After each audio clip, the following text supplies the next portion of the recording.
Penny. I'm going to show you how to use the pug mill today. Because it is a potentially dangerous piece of equipment, there should always be somebody else here with you, just in case things go wrong. The first step is plug the pug mill in, open the lid, and inside you'll find there are several wet sponges. Move the cat from this end. The pug mill from here to here is full of clay.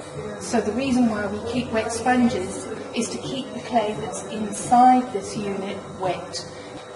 Next stage, you turn the pug mill on. As soon as you drop the handle, you can hear the pug mill start.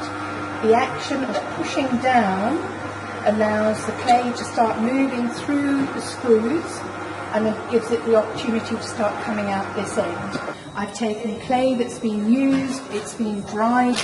It needs to be soft enough that it can go through the machine, but not that soft that it's sloppy.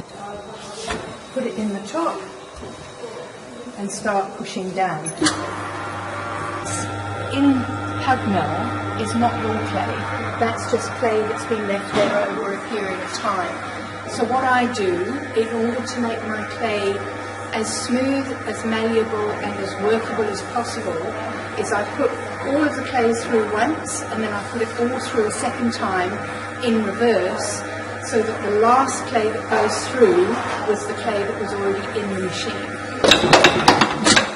Now, because the clay is sticky, you sometimes have that situation where you have to jerk the handle up and down so that the clay releases.